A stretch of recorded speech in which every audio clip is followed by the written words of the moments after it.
আসসালামু আলাইকুম। নবম দশম শ্রেণী এবং যারা সামনে এসএসসি পরীক্ষা দিবে তোমাদের জন্য ভিডিওটি খুবই গুরুত্বপূর্ণ হবে। চলো আমরা ধারাবাহিকভাবে আমাদের মোহাম্মদ সাল্লাল্লাহু আলাইহি সাল্লাম আমাদের নবী সম্পর্কে যে লেখাটি লিখেছেন মোহাম্মদ ওয়াজেদ আলী, সেটি আমরা ধারাবাহিকভাবে দেখে নেব।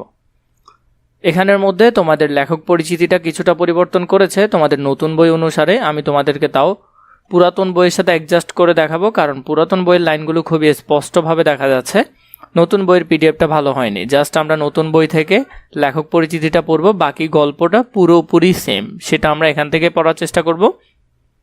আমি তোমাদেরকে শুধু গল্পটা পড়াবো না, আমি তোমাদেরকে এখান থেকে দেখিয়ে দিব এমসিকিউ কোনটা থেকে আসবে, কোন লাইন থেকে এমসিকিউ হবে, কোন লাইন থেকে তোমাদের ক কোয়েশ্চেন হবে, কোন লাইন থেকে খ কোয়েশ্চেন হবে।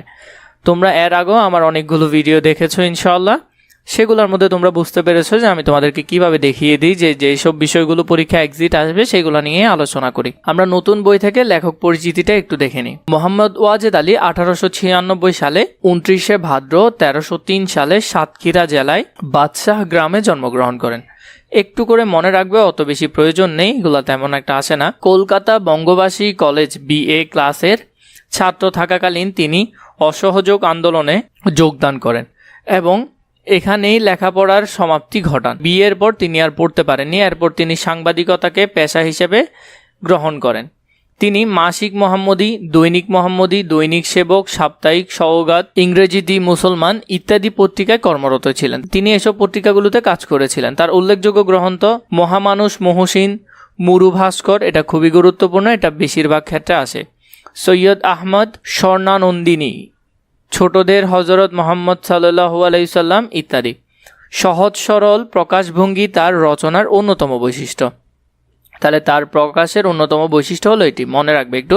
স্বাস্থ্যগত কারণে তিনি 1935 সালে কলকাতা ছেড়ে বাদশাহদহে ফিরে আসেন এবং সেখানেই 1954 সালে 8ই নভেম্বর মৃত্যুবরণ করেন। এর পরবর্তীতে আমরা যদি পুরাতন বই থেকে দেখি, এখানের এই সব লাইনগুলো খুবই গুরুত্বপূর্ণ। তোমরা তোমাদের নতুন বইয়ের সাথে অ্যাডজাস্ট করে আন্ডারলাইন করে নেওয়ার চেষ্টা করবে। এখানে প্রায় সবগুলাই কাছাকাছি, এখানে তেমন কোনো পরিবর্তন আসেনি। তার রচনার অন্যতম বৈশিষ্ট্যটা একটু ভালো করে মাথায় রাখবে। চলো আমরা তার লিখাতে চলে যাই। হজরতের মানে আমাদের মহানবী হজরত মোহাম্মদ সাল্লাল্লাহু আলাইহি সাল্লাম মৃত্যুর কথা প্রচারিত হইলে মদিনায় যেন আঁধার ঘনিয়ে আসিল।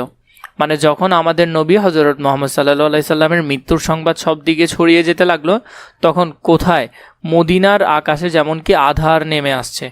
কারণ নবীর ইন্তেকাল মানে অনেক বড় এক দুঃখজনক একটা ঘটনা, মানে মানুষের মধ্যে বেশি পরিমাণ খারাপ লাগা কাজ করলো এবং সেখানে একটা শোকের বিষয় চলে আসলো। কাহারও মুখে আর কথা সরে না, কেহ বা পাগলের মতো কাণ্ড শুরু করে। মানে নবীকে তো অনেক বেশি ভালোবাসে এবং আমরা মুসলিম হিসেবে আমাদের সর্বোচ্চ ভালোবাসা আল্লাহর জন্য, এর পরবর্তীতে আমাদের নবীর জন্য, এর পরবর্তীতে তুমি যাকে ইচ্ছা ভালোবাসো, কিন্তু সর্বোচ্চ ভালোবাসা আল্লাহর জন্য না হলে তুমি কখনো এই পৃথিবীতে এবং আখিরাতে সফল হতে পারবে না। এই লেখাটার সাথে সাথে আমরা কিছু ইসলামিক বিষয় সম্পর্কেও জেনে নিব, যেটি আমাদের মুসলিম হিসেবে খুবই গুরুত্বপূর্ণ।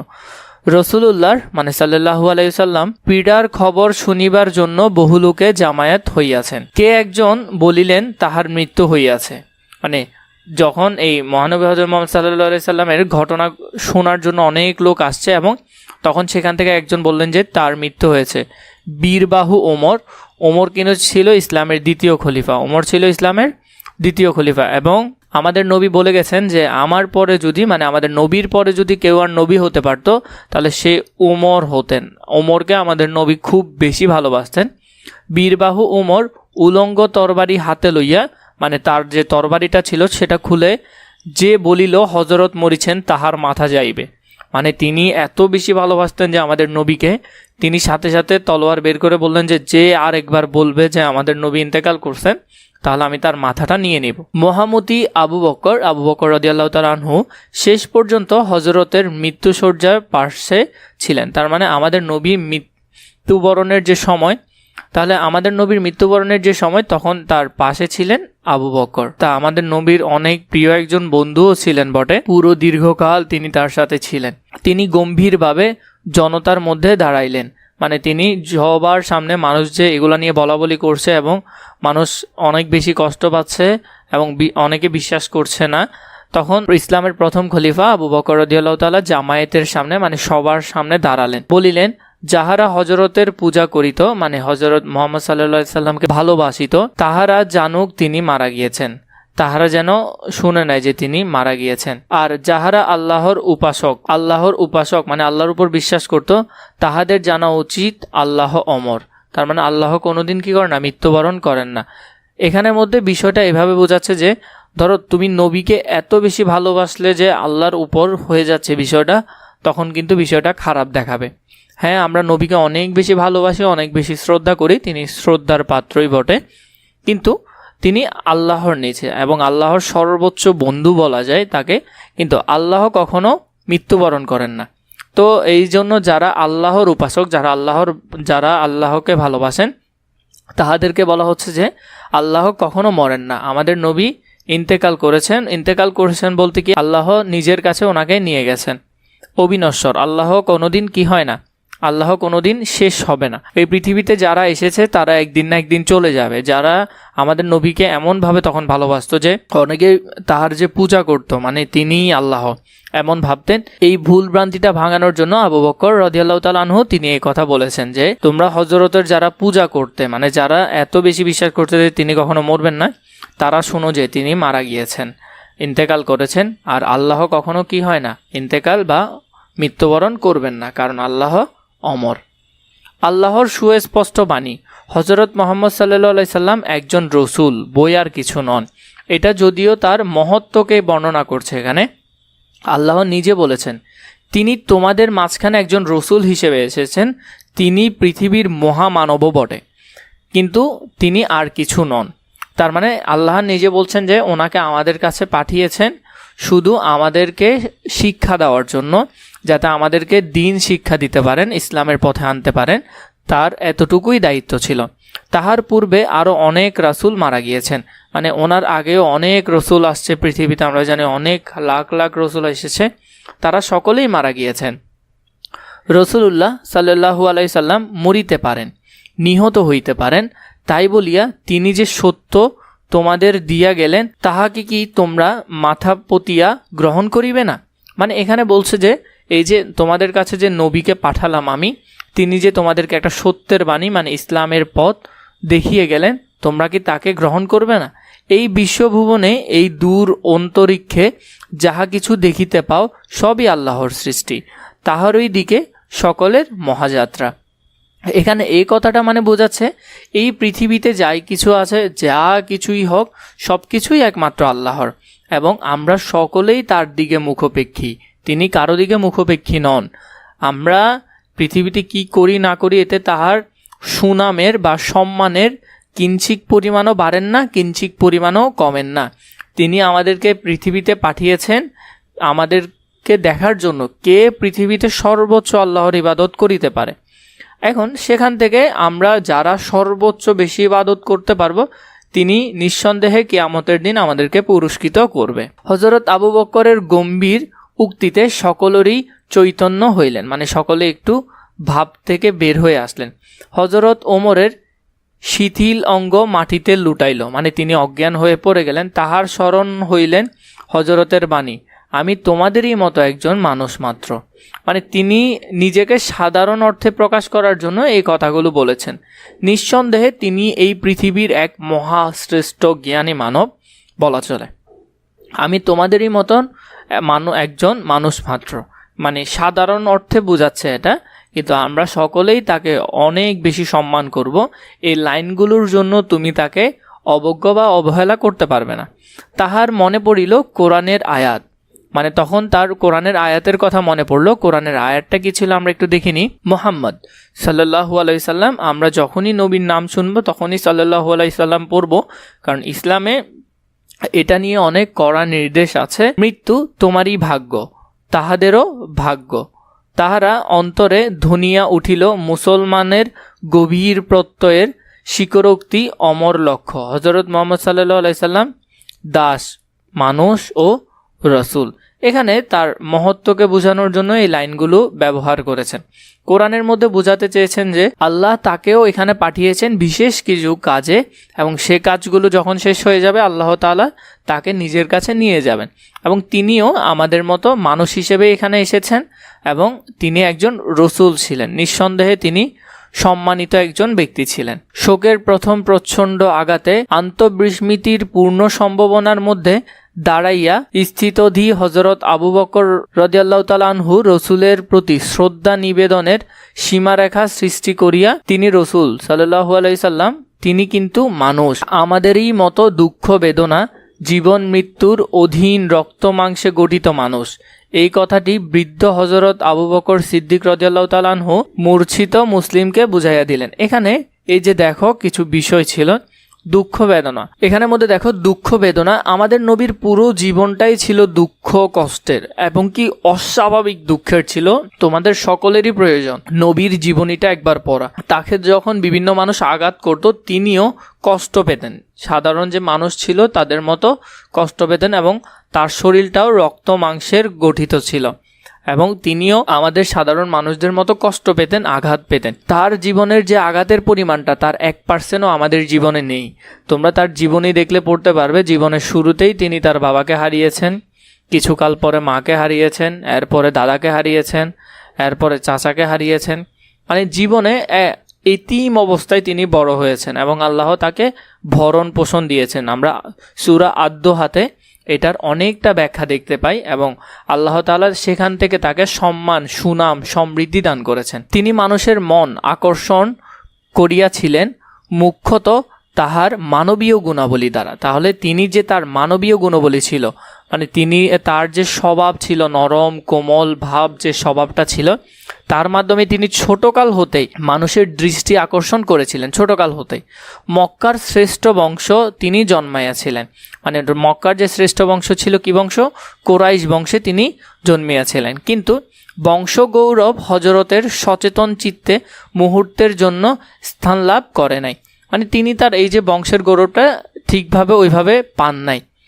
জন্ম দুঃখিনী হইয়া তিনি সংসারে আসিয়াছেন, মানে তার জন্মর শুরুতেই যে তার বাবা মারা যায়, এখানে সেই ভাবটা ফুটে ওঠে। এই দুঃখের বেদনা তাহার সৌন্দর্য ও চরিত্র মধুরিত সহিত মিলাইয়া তাহাকে নর নারীর একান্ত প্রিয় করিয়া তুলিয়াছে। এই যে তেনার যে ভাবটা ছিল, যে চারিত্রিক গুণবলী ছিল, এটাই মক্কাবাসীর কাছে তাকে অনেক বড় হিসেবে, সত্যবাদী হিসেবে গড়ে তুলছে। আবাল্য তিনি ছিলেন আল আমিন, তিনি বাল্যকালেই ছিলেন কি? আল আমিন, মানে বিশ্বস্ত, প্রিয়ভাষী, সত্যবাদী। তাহার অসাধারণ যোগ্যতা, বুদ্ধি, বিচার শক্তি, বলিষ্ঠ দেহ দেখিয়া মানুষ অবাক হইয়া যাইত। এই সকল গুণ বিবি খাদিজাকে আকর্ষণ করিয়াছিল।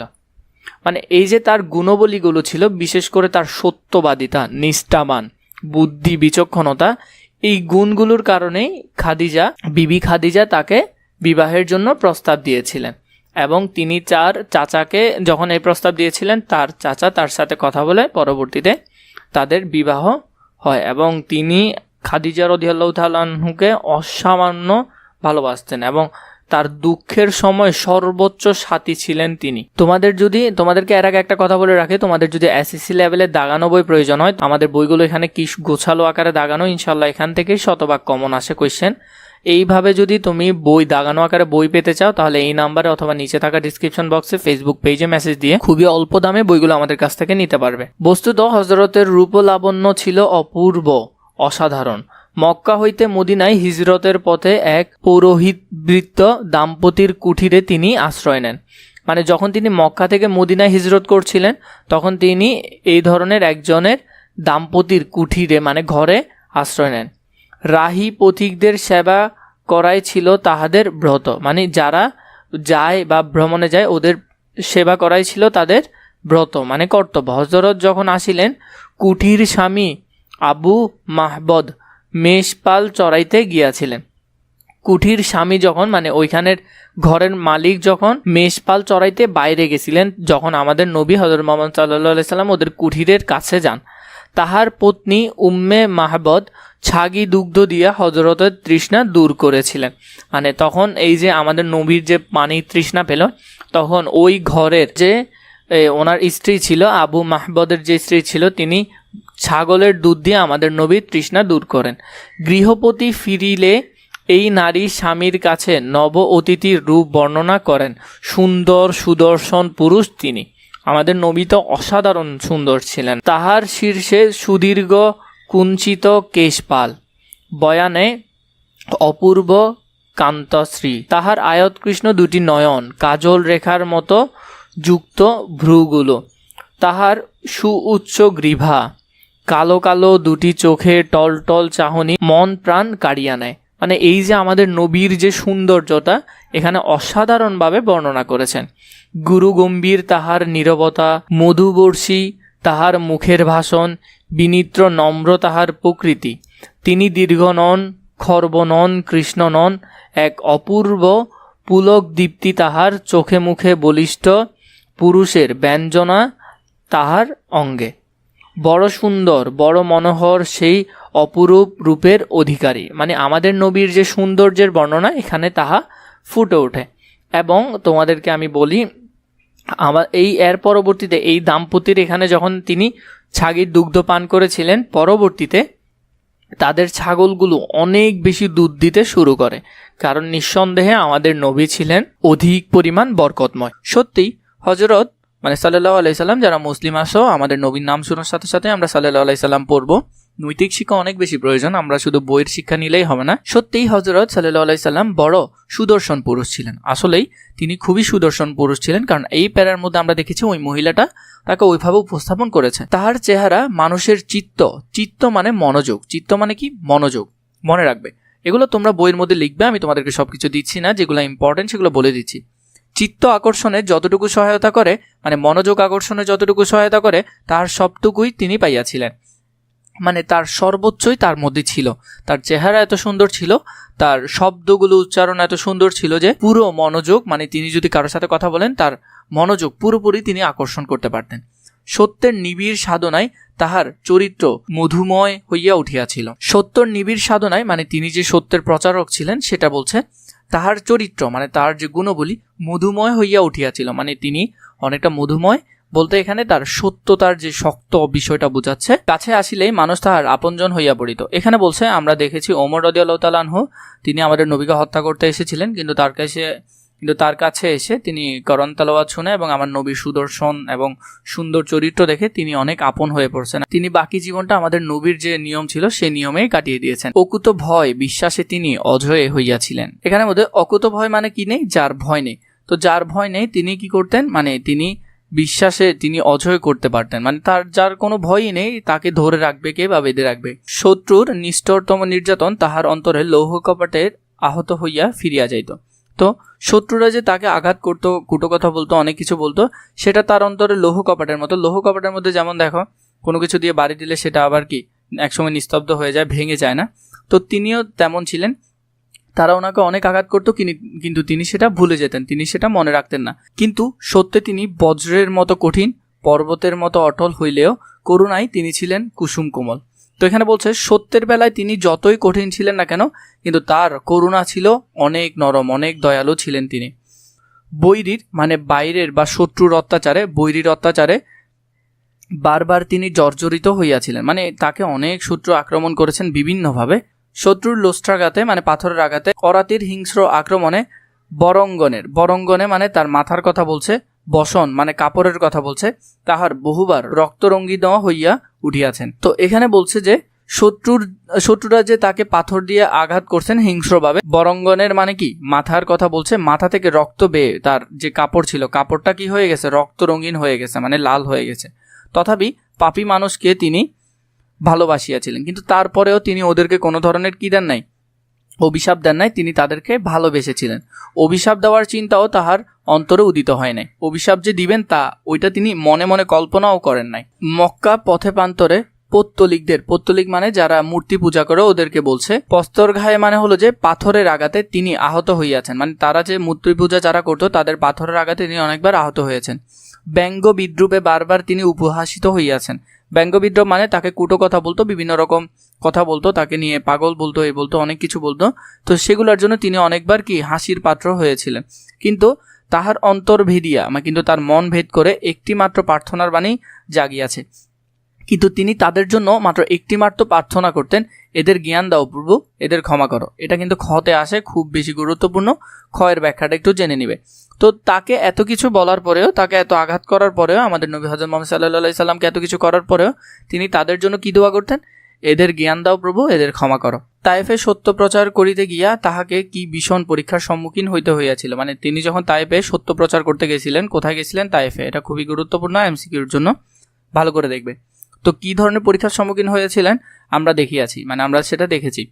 পথ চলিতে শত্রুর পত্রাঘাতে, মানে পাথরের আঘাতে, পত্রাঘায়ে তিনি অবসন্ন হইয়া পড়িয়াছিলেন। মানে অবসন্ন মানে কি? অজ্ঞান হয়ে পড়ে যাওয়া। তায়েফে যারা ছিল ওই মানুষরা কি করছেন? আমাদের নবীকে পাথর মারছেন, এবং পাথর মারার কারণে তিনি প্রতিবার কি অজ্ঞানের মতো হয়ে পড়েছিলেন। তখন তাহারাই আবার তাকে তুলিয়া দিতেছিল। মানে তখন ওই যে যারা পাথর মারতেছিল ওরাই ওনাকে উঠে দাঁড়া করাতো, কারণ শোয়া অবস্থায় পাথর মারতে কষ্ট হবে, তাই যদি দাঁড়া করাই দেয়, দাঁড়া করাই দিলে পাথর মারতে সুবিধা হবে। এজন্য তিনি পূর্ণবার চলা শুরু করলে, মানে তিনি পরের বার একটু করে যখন দাঁড়া করাই দিয়েছে তখন তিনি আবার হাঁটা শুরু করলে দিগন্তেজে, মানে এর থেকে জোরে করে পাথর বৃষ্টি, মানে অনেক বেশি পাথর একসাথে করিতেছিলেন, একসাথে বৃষ্টির মতো তাকে মারছিল। রক্তে রক্তে তাহার সমস্ত বসন মানে পোশাক, মানে রক্ত দিয়ে তার সমস্ত কাপড় ভিজিয়া গিয়াছে। দেহে নিঃসৃত রুদ্রির ধারা, মানে দেহে থেকে বের হওয়া যে রুদ্রি মানে কি রক্তের ধারা, পাদুকায় মানে পায়ের জুতায় বা পায়ের তলায় প্রবেশ করিয়া জমাট শক্ত হইয়াছে। মানে পায়ের পাতা দিয়ে বের হয়ে বা গা থেকে পড়ে এগুলো মাটিতে বেয়ে পড়ে সেগুলো শক্ত হয়ে গেছে। মৃত্যুর অবচ্ছায়া, মানে তিনি এখন মরে যাবেন ওইরকম, তাহার চৈতন্যকে সমাচ্ছন্ন করিবার চেষ্টা করিতেছে, মানে তিনি এখনই মরে যাবেন ওইরকম একটা ভাব চলে আসছে। তথাপি অত্যাচারীর বিরুদ্ধে তাহার বিন্দুমাত্র অভিযোগ নাই, কিন্তু তাও তাকে যে এত অত্যাচার করছে ওদের বিরুদ্ধে তাহার কোনো কি নেই, বিন্দুমাত্র অভিযোগ নাই। রমণীর রূপ, গৃহস্থের ধনসম্পদ, নেতৃত্বের মর্যাদা, রাজার সিংহাসন সবকিছুই তুচ্ছ করিয়া সেই সত্যকে তিনি জীবনের শ্রেষ্ঠতম সম্বল জ্ঞানে আশ্রয় করিয়াছিলেন। মানে তিনি তার কাছে যত কিছুই ছিল, অনেক কিছু ছিল তার কাছে, সব কিছুকে তিনি তুচ্ছ করে দিয়ে তিনি এই আল্লাহর একমাত্র সত্যকে তিনি আঁকড়ে ধরেছিলেন অনেক বেশি শক্ত করে। তাহাকে উপহাসিত, অবহেলিত, অস্বীকৃত দেখাইয়াও ক্রোধ, ঘৃণা ও বিরক্তির একটি শব্দ তাহার মুখে উচ্চারিত হয় না। মানে তাকে যে এত অবহেলা করছে, এত কিছু কষ্ট দিয়েছে এতভাবে, কিন্তু তাও তার মুখে কোনো ঘৃণা, ক্রোধ বা বিরক্তির একটা শব্দ কি হয় না, বের হয় না। তো এখান থেকে যদি আমরা দেখি, তাকে অনেক কিছু দিয়েছিলেন, মানে সুন্দর মেয়ে বা অনেক ধন সম্পদ দিবেন বলছেন, যে তাদের ধর্মে চলে যাও, মানে ওরা যারা পাথর মারছিল ওদের ধর্মে চলে যেতে বলছে, কিন্তু আমাদের নবী তাতে রাজি হন নাই। তো এরপরে তিনি বলছেন, ও তখন জিবরাইল আলাইহিসসালাম আসছেন। জিবরাইল আলাইহিসসালাম বলছেন, আপনি অভিশপ্ত, মানে একবার অভিশাপ করেন, মানে আপনি করলেই অনুরুদ্ধ হইয়া তিনি বলিলেন। কিন্তু তাকে যখন জিবরাইল আলাইহিসসালাম বলল আপনি একবার উচ্চারণ করেন যে ওদেরকে শেষ করে দেন, আমি ওদেরকে আমার পাখা দিয়ে একবারে মাটির সাথে মিশাই দিব, তো তখন আমাদের নবী বললেন না না, তাহা কখনোই সম্ভব না। তো বললেন যে তা কখনোই করা যাবে না, এই পৃথিবীতে আমি ইসলামের বাহন। তাহলে তিনি ছিলেন কি ইসলামের বাহন এবং সত্যের প্রচারক হিসেবে এসেছেন। এটা কিন্তু খতে আসতে পারে অথবা কতেও আসতে পারে, খুবই গুরুত্বপূর্ণ, ভালো করে দেখবে। তো এটার জন্য তিনি বললেন, মানুষের দ্বারে দ্বারে সত্যের বাণী বহন করা আমার কাজ। মানে বলছে মানুষের কাছে কাছে গিয়ে সত্য প্রচার করা, এটাই আমার কাজ। আজ যাহারা সত্যকে অস্বীকার করিতেছে, মানে এখন যারা সত্যকে অস্বীকার করছে, মানছে না, তাহাকে মারিতে উদ্ধত হইয়াছে। মানে আমি যদি তাদেরকে মেরেই ফেলি বা তাদেরকে মিটাই দেওয়ার জন্য বলি, হয়তো কাল তাহারা তাদের অনাগত বংশধররা ইসলাম কবুল করিবে। মানে আমি যদি এখন ওদেরকে মেরেই ফেলি তাহলে ওদের বংশধর কিভাবে আসবে, এবং হয়তো ওরা কবুল করবে বা ওরা ওদের ভুল বুঝতে পারবে, ভুল বোঝার পর ওরা ইসলাম ধর্ম গ্রহণ করবে। কিন্তু আমি যদি ওদেরকে মেরে ফেলি তাহলে তো সেটা হবে না। আপনার আঘাত জর্জরিত দেহের বেদনায় তিনি কাতর, মানে তার গায়ে যে আঘাতগুলো আছে তার জন্য তিনি একেবারে কাতর, কিন্তু সত্যকে ব্যাহত দেখিয়া, কিন্তু তার এই যে কষ্টটা, তাকে যে পাথর মারছে এর কষ্ট থেকে তিনি আরো বেশি কষ্ট পাচ্ছেন, যে কারণে সত্যকে ব্যাহত দেখিয়া, মানে সত্য যে মিটে যাচ্ছে, সত্য যে পড়ে যাচ্ছে, তাকে ব্যাহত দেখিয়া মনের ব্যথা, মানে তার মনের ব্যথায় তাহার সেই কাতরতাকে ছাপাইয়া উঠিল। মানে তাহার যে কাতরতা সেটাকে আরো বেশি ছাপাইয়া উঠল, মানে তার মনের ব্যথাটাই বেশি, যে মানুষ সত্য গ্রহণ করছে না, তার জন্যই তিনি সেটা কষ্টটাই বেশি পাচ্ছেন, মনের ব্যথাটাই তার বেশি গায়ের ব্যথা থেকে। তিনি ঊর্ধ্বদিকে বাহু প্রসারিত করিয়া বলিলেন, মানে উপরের দিকে তিনি হাত তুলে বললেন, তোমার পতাকা যদি দিয়াছ প্রভু, মানে তোমার সত্য প্রচারের পতাকা আমাকে দিয়েছ, হীন আমি, মানে ছোট আমি, তুচ্ছ আমি, আমার কোনো শক্তি নাই, তুচ্ছ আমি, নির্বল আমি, আমার শক্তি বা কিছু নাই, তাহা বহন করিবার শক্তি আমায় দাও। তো বলছে যে তুমি আমাকে তোমার পতাকা দিয়েছো, কিন্তু তা বহন করার শক্তিটাও আমাকে দাও, কারণ আমার কাছে এতটুকু শক্তি নাই, আমি পারতেছি না। বিপদ ভারণ তুমি, আরশের শরণ তুমি, মানে বলছে বিপদ, যে বিপদে তুমি সাহায্য করো এবং তোমাকেই আমি স্মরণ করি। তোমার সত্য মানুষের দ্বারে পৌঁছাইয়া তাহাকে উন্নীত করিলে যাহারা, মানে আগে আগে তো আমার আগে যে নবী রাসূলরা এসেছিল তারা যে তোমার সত্যটাকে প্রচার করেছে, তাহার পঙ্গুক্তিতে আমার স্থান দাও, মানে তাদের মতো করে আমাকেও সব কিছু দাও এবং আমাকেও সফল করো। তাহার পঙ্গুক্তিতে আমার স্থান দাও, মানে তাহারা যেভাবে সফল হয়েছেন ওইভাবে ওই দিক নির্দেশনাটা আমাকেও দাও, আমিও ওদের মতো হতে চাই। কারণ তিনি অনেক বেশি হতাশ হয়ে গিয়েছিলেন তখন, যে কিভাবে করবে, মক্কাবাসীরা তো তাকে মানছে না, তো এটার জন্য তিনি অনেক বেশি কষ্ট পাচ্ছিলেন এবং টেনশন করছিলেন। তো তখন তিনি আল্লাহকে এগুলো বলছিলেন যে মানে তুমি তো আমার বিপদগুলো নিরসন করবে এবং আমাকে সেটা শিক্ষা দাও কিভাবে আমি এই ইসলামের সত্যের প্রচারটা করতে পারবো। আমরা এরপরে যদি দেখি, মক্কাবাসীরা হযরতের নবিত্ব লাভের শুরু হইতেই তাহার প্রতি কি নির্মম অমানসিক অত্যাচার চালাইয়াছিলেন।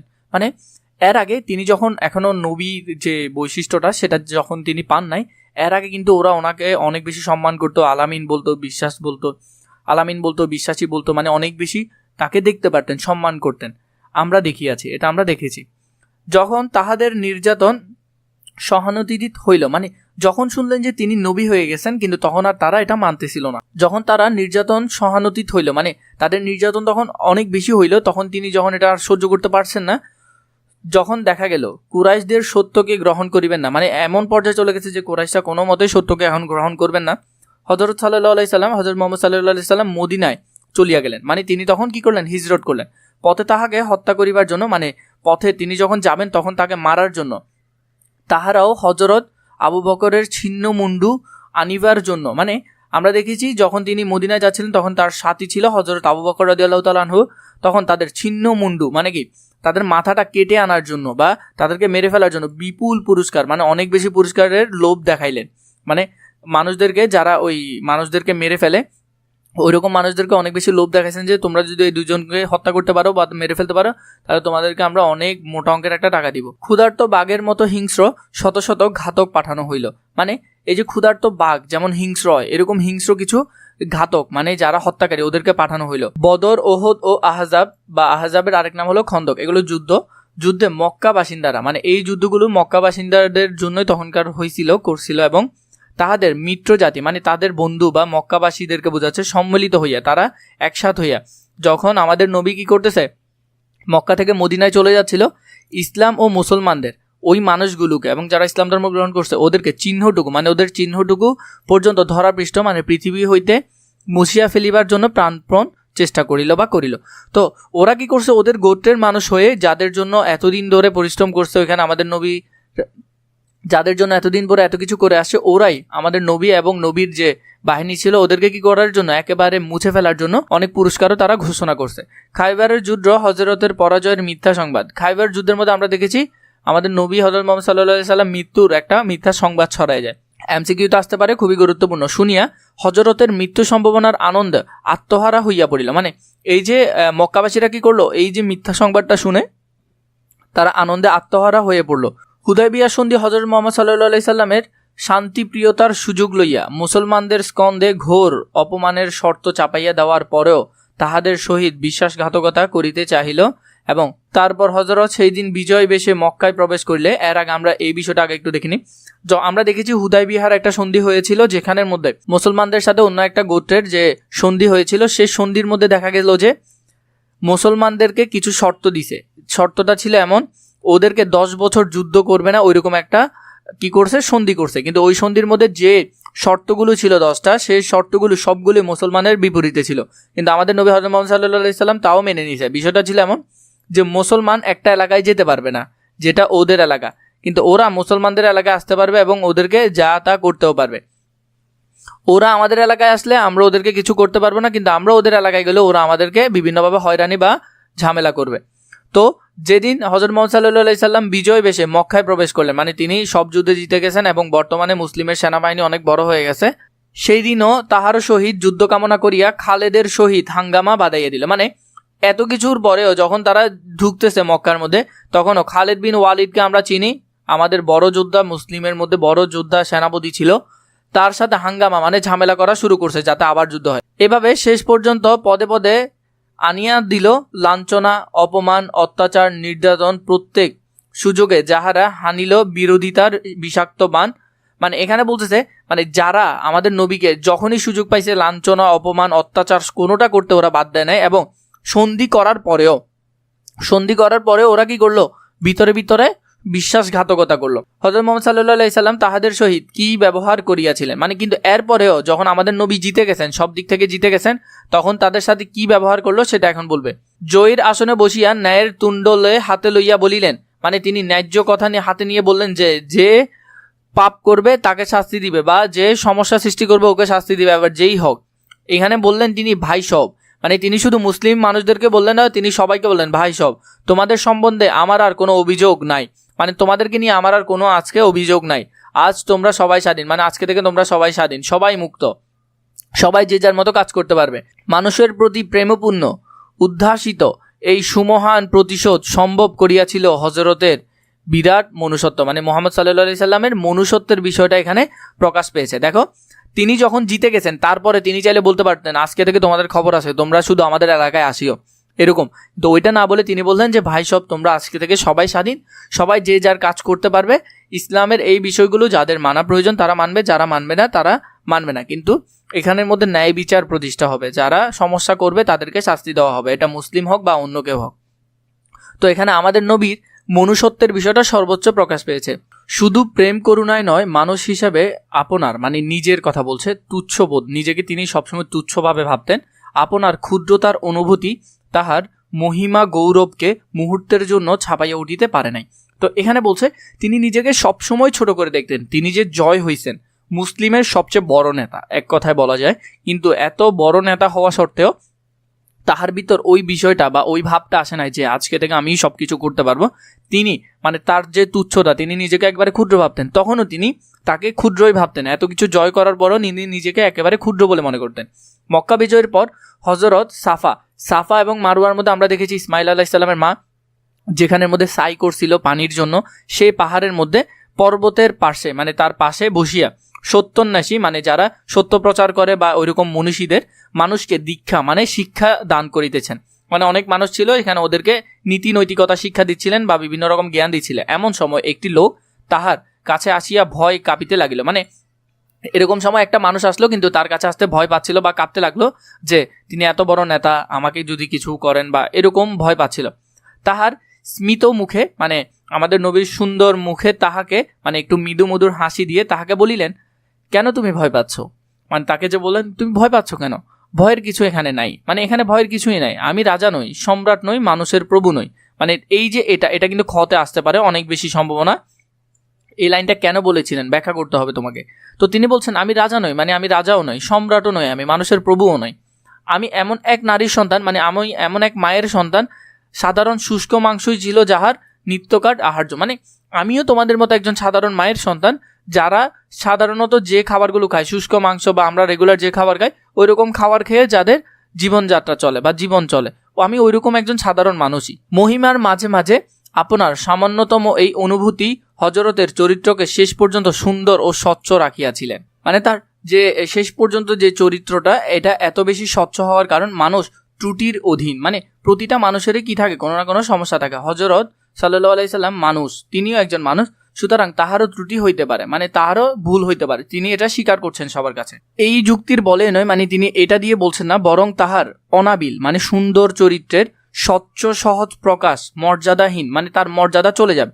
তিনি তার সাবলীলভাবে সবকিছু বলছেন, তার যে মর্যাদা কমে যাবে এই ভয়ে তিনি তার যে সমস্যাগুলো সেগুলো যে এমন না যে মানুষকে বলছে না, মর্যাদাহীনার আশঙ্কা তুচ্ছ করিয়া মানে তার মর্যাদা কমে যাবে এটার যে বিষয়টা সেটাকে তিনি পাত্তা না দিয়ে লোকচক্ষু মানে মানুষের কাছে সম্ভাবিত হেয়তার মানে তার যে ভয় অবহেলা দূর করিয়া তিনি এগুলো কোনো কিছুকেই তোয়াক্কা না করে তার অকুত ভয়, তার নিজের যে ভয়টা আত্মদোষ, তার নিজের দোষগুলো উদ্ঘাটন করিয়াছেন।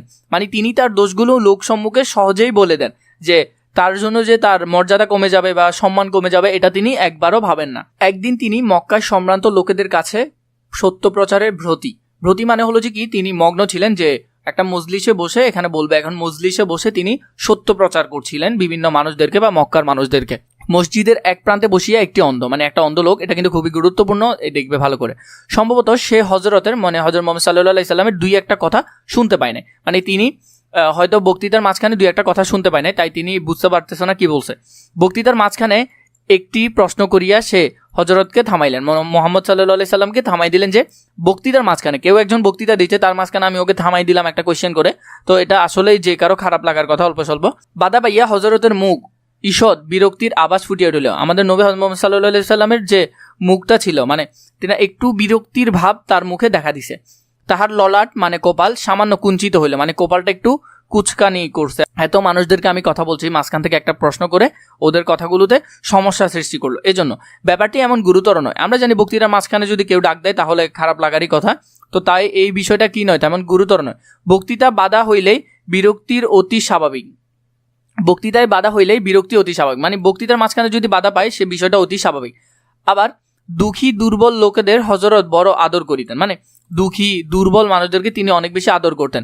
কাহারও ইহা অজ্ঞাত নয়, মানে এমন কেউ নাই যে এটা জানে না। সুতরাং তিনি অন্ধকে ঘৃণা করিয়াছেন, কাঙ্গাল বলিয়া তাহাকে হেলা করিয়াছেন, এ কথা কাহারও মনে আসে নাই, মানে এমনটা কেউই ভাবে নাই যে তাকে গরিব বলে বা দুঃখী বলে, অন্ধ বলে তাকে ঘৃণা করছেন, বা কাঙ্গাল বলে তাকে কি করছেন, হেলা করছেন বা অবহেলা করছেন, এরকম কারো মনে আসে না। কিন্তু তাহার এই তুচ্ছ ত্রুটির প্রতি ইঙ্গিত আসিল কোরআনের একটি বাণীতে, মানে এরপরে আল্লাহ কি করছে, একটা বাণী নাজিল করছে যে এরকম তুমি কখনো করতে পারবে না।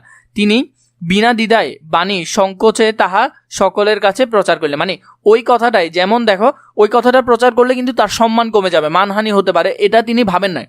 তিনি সাথে সাথে লাইনটা কি করছে, প্রচার করছে সবার সামনে। মানুষ হিসেবে যে ক্ষুদ্রবোধ, মানে মানুষ হিসেবে তিনি তাকে খুবই ছোট ভাবেন। যেমন এখানে আল্লাহ তাআলা তার ভুলটা দেখিয়ে দিয়ে একটা আয়াত নাজিল করলো, তাকে তিনি মহানবী মুহাম্মদ সাল্লাল্লাহু আলাইহি সাল্লাম নিজেকে খুবই ক্ষুদ্র ভাবেন। মানুষের সহজ, দৈন্য মানে কি, দরিদ্র, এবং যে নির্মল মানে কি, পবিত্র অনুভূতি হজরতকে আপনার দোষ ত্রুটি, মানে নিজেদের দোষগুলো, যে সমস্যাগুলো সাধারণ চোখে, মানে সাধারণ মানুষদেরকে এমন নির্বাকভাবে ধরিয়া দিতে প্রচারিত করিয়াছেন। মানে বলছে তোমরা যখনই আমার কোনো ভুল দেখবে সেটা আমাকে সাথে সাথে বলে দিবে, এমনটা ভাবার কিছু নাই যে আমি অনেক বড় বা অনেক কিছু, আমি ক্ষুদ্র একেবারে, আমি গরিব দরিদ্র এবং আমি পবিত্র, মানে আমি সত্য, আমি গরিব কিন্তু আমি সৎ, আমি এমনটা থাকতে চাই। এবং এটার কারণে মহানবী হযরত মুহাম্মদ সাল্লাল্লাহু আলাইহি সাল্লাম তখনকার সময় বেশি মানুষের সাড়া পেয়েছিলেন, গরিব মানুষদের, দুঃখী মানুষদের বেশি সাড়া পেয়েছিলেন। তাহাই আবার তাহার মহিমান্বিত জীবনে ইচ্ছা স্বীকৃতি দরিদ্রের মাঝখানে প্রবীণ হইয়া জ্বলিয়াছে, মানে এই যে তার দরিদ্রবোধ এবং যে পবিত্রতা, এটার জন্যই তিনি গরিব মানুষদের কাছে বা ওইখানে মানুষদের কাছে বেশি প্রিয় হয়ে উঠছিলেন। যেমন তিনি দরিদ্র কিন্তু তিনি সৎ, তো তার সমস্যাগুলো তাদেরকে কি করলো, বললো যে তোমরা যখনই দেখবে আমি কোনো ভুল করছি সেটা আমাকে দেখিয়ে দিবে। অনাত্মীয় পারিপার্শ্বিক, মানে আত্মীয় না, পারিপার্শ্বিক যে মানুষরা আছে ওদেরকে বলছে, ওদের মধ্যেও নিবিড় নির্বিচার ভক্তি, মানে তাদের কাছ থেকে, পারিপার্শ্বিকের আশেপাশে যে মানুষগুলো আছে এলাকার মানুষ থেকে অনেক বেশি ভক্তি, শ্রদ্ধা, স্বীকৃতি এবং আনুগত্য তিনি বড় অল্প পান নাই। মানে তাদের যে আনুগত্য, তাদের যে বিষয়গুলো ছিল তিনি অনেক বেশি পেয়েছেন, আশেপাশের মানুষ থেকে তিনি অনেক বেশি সাড়া পেয়েছেন, অনেক বেশি সম্মান পেয়েছেন। শত শত বরং সহস্র, মানে শত শত কম হয়ে যাবে, সহস্র হাজার হাজার হবে, সহস্র মুসলিম তাহার ব্যক্তিগত পারিবারিক সুখ স্বাচ্ছন্দ্যের উপকরণ সংগ্রহ করিয়া দিতে সর্বদা শুধু ইচ্ছুক নয়, সমুৎসুক ছিলেন। মানে তার পরিবারে কি লাগবে, তার খাবার লাগবে, দাবার লাগবে, ঘর লাগবে, কি লাগবে শুধু বললে হবে, মানুষ তার জন্য জীবন দিতে পর্যন্ত রাজি ছিল। তো তার জন্য ইচ্ছুক না, মানে একেবারে এক পায়ে দাঁড়ানো ছিল যে নবী আপনি বলেন কি লাগবে আপনার, হযরত মুহাম্মদ সাল্লাল্লাহু আলাইহি সাল্লাম আপনি বলেন আপনার কি লাগবে, আমরা এখনই এনে দিচ্ছি, এরকম একটা ভাব ছিল। কিন্তু হযরত আপনাকে 10 মানুষের মধ্যে একজন গণনা করিলেন, মানে আশেপাশে যে 10 জন মানুষ যেভাবে স্বাভাবিক জীবনযাপন করছে ওদের মতো আমি তোমাদের কাছ থেকে কেন কোনো কিছু নিব, সাধারণত আমি তোমাদেরকে 10 জনের মধ্যে একেবারে স্বাভাবিক মানুষ হিসেবে গণনা করি। সকলের সঙ্গী সহচর রূপে সহদর ভাইয়ের মতাদর্শের প্রয়াসী নেতার কর্তব্য পালন করিলেন। সত্যের জন্য অত্যাচার নির্যাতন সহিলে, মানে সত্যের জন্য তিনি এইসব সবকিছুই সহিলেন, দুঃখে সুখে, মানে অনেক কষ্টের মধ্যে অশ্রু নিরে, মানে পানির জন্য তিতিয়া মানে ভিজে যাওয়া, অশ্রু চোখের পানি পরে ভিজিয়ে যাওয়া, আল্লাহর নামে তিনি আল্লাহর নামে সবসময় সান্ত্বনা মানিলেন। মানে তিনি এক আল্লাহ তো আছে, আল্লাহ আমার জন্যই সবকিছু, মানে তিনি আমার জন্য সর্বোচ্চ।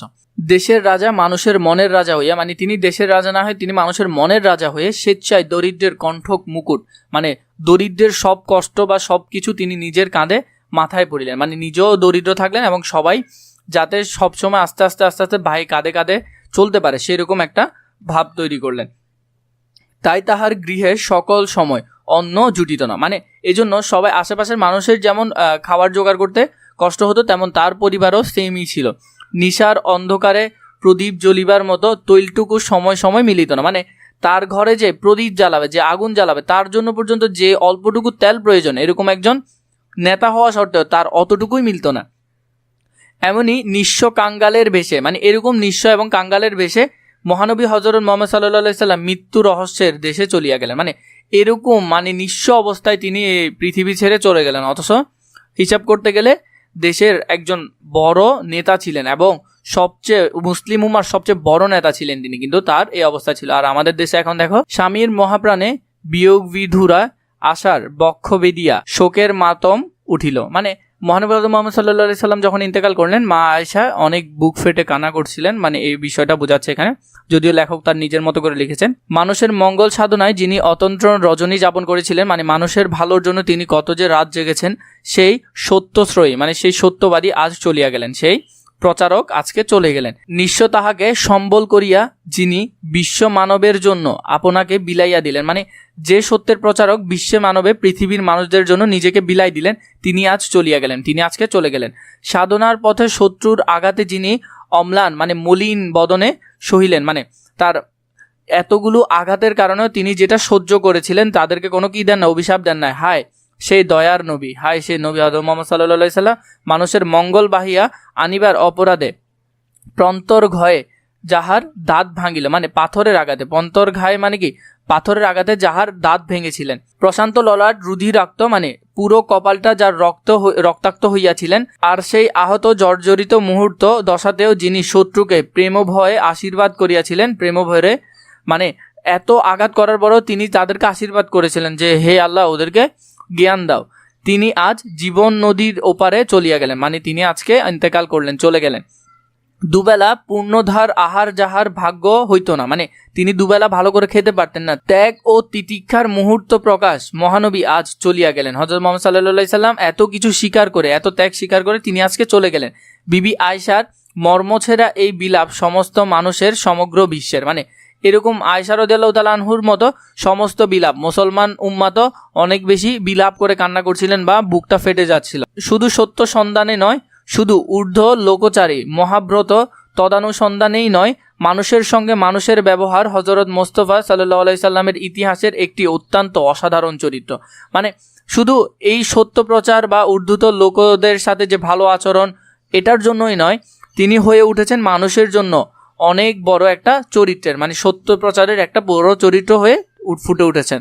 ত্যাগ, প্রেম, সাধুতা, সৌজন্য, ক্ষমা, তিতিক্ষা, সাহস, শৌর্য, অনুগ্রহ, আত্মবিশ্বাস, তীক্ষ্ণ দৃষ্টি ও সমদর্শন, এগুলো তার সবগুলো গুণবলীর কথা এখানে এক লাইনে তিনি বলে ফেললেন। চরিত্র সৌন্দর্য এতগুলি দিকের মহাহার ধুলোমাটি পৃথিবীতে বড় সুলভ নয়, মানে এরকম চরিত্রের মানুষ বা এরকম বৈশিষ্ট্যের মানুষ সাধারণত পাওয়া যায় না, তাই মানুষের একজন হইয়াও তিনি দুর্লভ। তার মানে কি তিনি আমাদের মতো একজন মানুষ হয়ে তিনি দুর্লভ, মানে সহজে যাকে পাওয়া যায় না, এরকম মানুষ জীবনেও আসে না, এরকম মানুষ খুবই কম, এরকম মানুষ ছিলেন। আমাদের অতি আপনজন হইয়াও তিনি অনুকরণীয়, মানে তিনি আমাদের খুবই আপনজন, কিন্তু তাকে আমরা অনুকরণ করব, বরণীয় করব, সম্মান করব, কারণ তিনি সম্মান পাওয়ার সর্বোচ্চ যোগ্য একজন মানুষ ছিলেন। তো এটা তোমরা ভালো করে মাথায় রাখবে। আমরা এখন এগুলো নিয়ে আলোচনা করবো, শব্দার্থতে কোনটা কোনটা পড়বে সেটা নিয়ে দেখব, এবং পাঠ পরিচিতির কোন লাইনটা পড়তে হবে সেটা নিয়ে আমরা অল্প স্বল্প এখন দেখে নিব। তো এখানের মধ্যে আমরা যতটুকু বুঝলাম যে তিনি এই লাইন থেকে কিন্তু খ প্রশ্ন হতে পারে, মাঝে মধ্যে খ প্রশ্ন হয় যে মানুষের একজন হইয়াও তিনি দুর্লভ, আমাদের অতি আপনজন হইয়াও তিনি অনুকরণীয়, বরণীয়, কেন ব্যাখ্যা করো, এটা আসে মাঝে মধ্যে। বীরবাহু অত্য শক্তিধর, এটা মনে রাখবে। গ্রীবা মানে ঘাড়। পরহিত ব্রতী মানে পরের উপকারে যিনি, এটা ভালো করে দেখবে। এই শব্দার্থগুলো যেগুলো দাগানো আছে এগুলো খুবই ভালো করে দেখবে। রাহি পথিক, এরপর হলো যে পুলক দীপ্ত, এটাও ভালো করে দেখবে। এখানের মধ্যে মক্কা, মদিনা, এরপর মহামতি আবু বকর রাদিয়াল্লাহু তাআলা আনহু, হিজরত শব্দের অর্থ কি, পরিত্যাগ, এটা ভালো করে দেখবে। তায়েফ সৌদি আরবের কোথায় অবস্থিত সেটা দেখবে। বদর, উহুদ, আহজাব, খায়বার এই যুদ্ধগুলো কেন হয় সেটা শব্দার্থগুলো দেখবে ভালো করে। হুদাইবিয়া খুবই গুরুত্বপূর্ণ। সাফা এটা খুবই গুরুত্বপূর্ণ। এইগুলো থেকে কিন্তু এমসিকিউ হবে, এই ভিতর কোশ্চেনগুলো থেকে এমসিকিউ সবচেয়ে বেশি হয়ে থাকে। এছাড়া আমরা পাঠ পরিচিতি দেখি। পাঠ পরিচিতির প্রথম অংশগুলো পুরাতন বইয়ের সাথে মিল আছে এবং নতুন বইয়ের মধ্যে শেষের দিকে কিছু লাইন অ্যাড করেছে, যদিও এগুলো ওইভাবে প্রয়োজন নাই, কিন্তু তোমরা ব্যাখ্যার জন্য পড়তে পারো। মোহাম্মদ সাল্লাল্লাহু আলাইহি সাল্লাম প্রবন্ধটি মোহাম্মদ ওয়াজেদ আলী রচিত মরু ভাস্কর, খুব বেশি থেকে বেশি গুরুত্বপূর্ণ, এই টপিক থেকে সবচেয়ে বেশি কোয়েশ্চেন হয় এটা।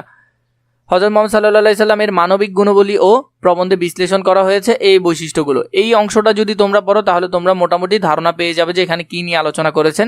এর পরবর্তীতে তোমাদের কোনটা প্রয়োজন সেটাও আমাকে জানাবে।